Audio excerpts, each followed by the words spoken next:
आज हम भगवत गीता चैप्टर 3 कर्म योग के श्लोक 31 से स्टार्ट करेंगे।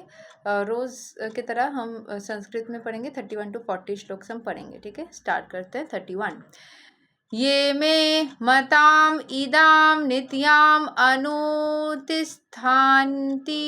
मनवा श्रद्धावन्तो न सूयन्तो मुच्यन्ते तीपि कर्माभि। Those persons who execute their duties according to my injunctions and who follow his teachings faithfully without envy become free from the bondage of fruitive actions.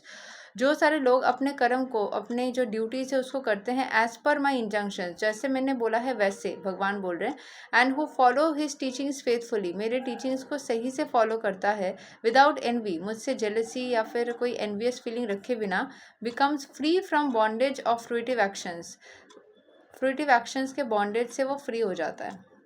ठीक है, श्लोक 32 ये तव इताद अभयस्यूयन्तो ननुतिष्ठान्ति मे मातां सर्वा ज्ञाना विमूढं स्तन विद्धि नष्टान अचेतसा, but those who out of envy disregard these teachings and do not follow them regularly are to be considered bereft of all knowledge.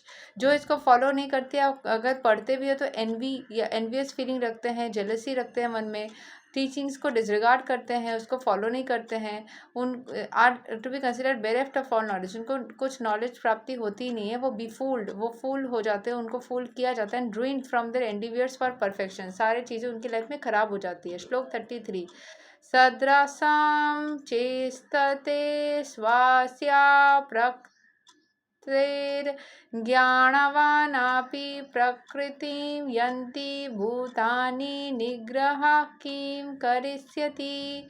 Even a man of knowledge acts according to their own nature, for everyone follows the nature he has acquired from the three folds. What can repression accomplish?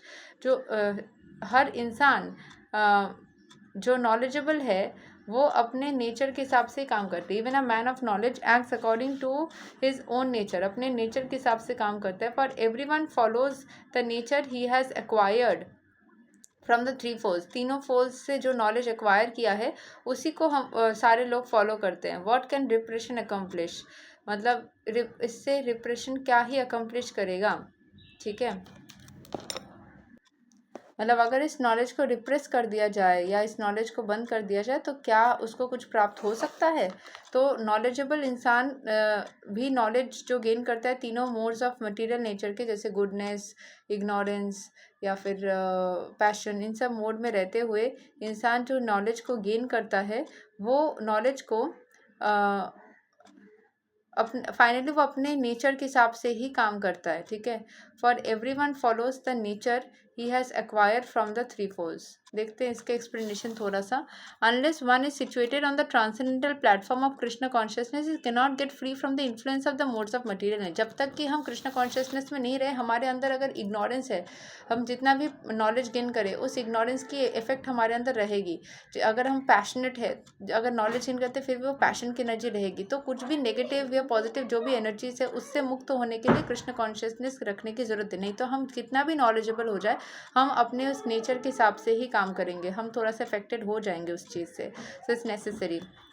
श्लोक 34 इंद्रियस्येन्द्रियस्यार्थे रागादेव द्वेषौ व्यावस्थितौ तयोर्नावसाम् अगच्छेतौ हि अस्या परिपन्थिनौ. There are principles to regulate attachment and aversion pertaining to the senses and their objects. One should not come under the control of such attachment and aversion because they are stumbling blocks to the path of realization. अगर हम किसी भी चीज़ से, इंसान से अगर हम attached हो जाते हैं, ठीक है, अगर उससे हम मैनिपुलेटेड हो जाते हैं और उससे हमारे सेंस ऑर्गन्स अगर अफेक्टेड हो जाती है तो हम कभी भी सेल्फ रियलाइजेशन नहीं कर पाएंगे. तो अटैचमेंट से दूर रखना इम्पॉर्टेंट है. इसीलिए जो साधु संत होते हैं वो दूर रहते हैं. ऐसे तो सांसारिक जीवन से दूर रहने के लिए नहीं बोला गया, पर फिर भी अटैचमेंट से दूर रहने के लिए बोला गया. श्लोक 35 श्रेयांस्त्वा धर्मो विगुण परा धर्मत्व स्व अनुस्थितत् स्वाधर्मे निधानं श्रेयः पराधर्मो भयावहा। It is far better to discharge one's prescribed duties. जो prescribed duties है it's far better to discharge one's prescribed duties even though faultily than another's duties perfectly. Distraction in the course of performing one's own duty is better than engaging in another's duties. To follow another's path is dangerous.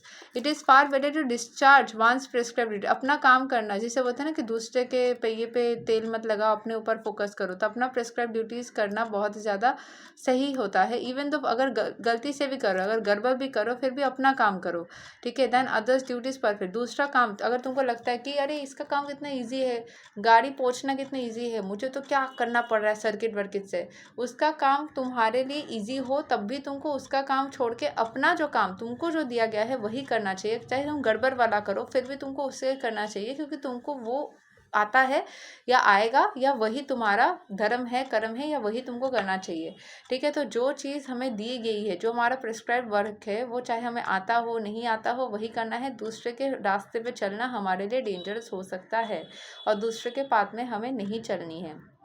श्लोक 36।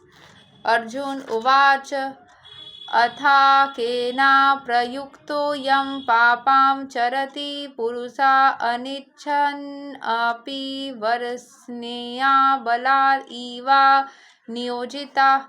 Arjun said, O descendant of Vrisni, by what is one impelled to sinful acts even unwillingly, as if engaged by force? तो अर्जुन बोल रहे हैं कृष्ण को, by what is one impelled to sinful acts, कैसे कोई sinful acts के तरफ घसीटा जा सकता है, इवन अनविलिंगली, अगर वो नहीं चाहे तब भी, as if engage by force, जैसे कि उसको ज़बरदस्ती कुछ गलत काम के लिए घसीटा जा रहा है। श्लोक 37। श्री भगवान उवाच कामा ईसा क्रोधा ऐसा रजो गुना समुद्भवा महासणो महापापां विद्येनाम इहा वैरिणाम। The Supreme Personality of Godhead said, it is only lust, Arjun, which is born of contact with the material mode of passion. कोई भी चीज़ पाने की जो व्याकुलता होती है, हवस वाली इच्छा होती है कि मुझे चाहिए चाहिए चाहिए, किसी भी हाल में चाहिए, दैट इज़ अ लस्ट। सो वो होता है जब भी हम मटेरियल मोड ऑफ पैशन के आसपास, जो पैशनेट वर्कर्स होते हैं, किसी भी हाल में करना है, ये टारगेट फुलफिल करना ही है, दैट इज़ रजोगुना, ठीक है। And later transform into wrath, बाद में जाकर के वो नेगेटिव फीलिंग आ जाती है, नहीं हुआ तो उसमें सैडनेस, एंगर, डिप्रेशन, डिस्ट्रेस, इसी वजह से होता है। जो कंपटीशंस होते हैं, इसीलिए स्टूडेंट्स सबसे ज़्यादा डिप्रेस्ड है अभी, क्योंकि वो सारे रजोगुना ये कंपटीशन पैशन के मोड में होते हैं। और फिर कुछ लोगों की होती है तो वह सक्सेस मिल गई, खुश हो गए, नहीं मिलती है तो व्रत मिलती है फिर भी व्रत होती है कि और अच्छा होना चाहिए था। And which is the all devouring sinful enemy in the world, ये सारे तुम्हारे दुनिया के सिंफुल एनिमी हैं।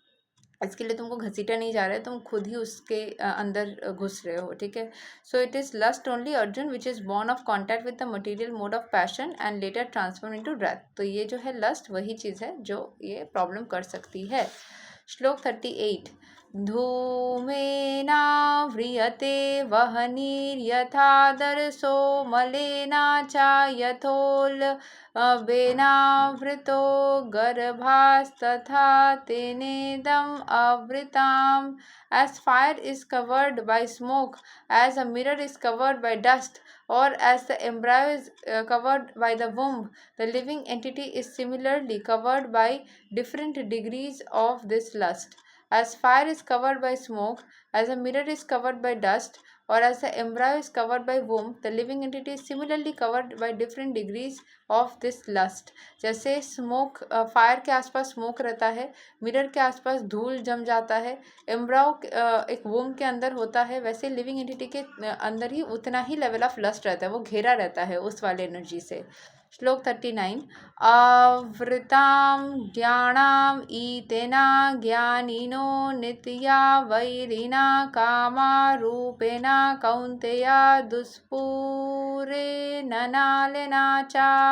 Thus the wise living entity's pure consciousness becomes covered by his eternal enemy in the form of lust. तो हमारे सबसे बड़ा enemy हमारा खुद का lust ही है, which is never satisfied, कभी भी वो पूर्ण नहीं होता, and which burns like fire, वो आग की तरह जलता है, हमारे अंदर जला देता है, वो कभी भी पूरा नहीं होता, जिसके चलते हम नेगेटिविटी में घसीटते चले जाते हैं खुद को ही. श्लोक 40 आज के लिए अंतिम श्लोक. इंद्रियाणि मानो बुद्धिर अस्याधिष्ठानम् उच्यते इतैर्विमोहय्यातैः सा ज्ञानाम् आवृत्या देहिनाम्. The senses, the mind, and the intelligence are the sitting places of this lust. Through them, lust covers the real knowledge of the living entity and bewilders them. तो हमारे अंदर का जो लस्ट है वो ही क्या करता है कि लिविंग एंटिटी को बिविल्डर कर देता है, उसके इंटेलिजेंस को, सेंसेस को, माइंड को, सब चीज़ों को के अंदर भरा पड़ा रहता है एंड इंसान को कंफ्यूज कर देता है. ठीक है. सो यही तक है श्लोक number 40 of Bhagavad Gita chapter 3. अगले दिन हम श्लोक 41 से आगे बढ़ेंगे. तब तक के लिए हरे कृष्णा, राधे राधे, जय श्री राम.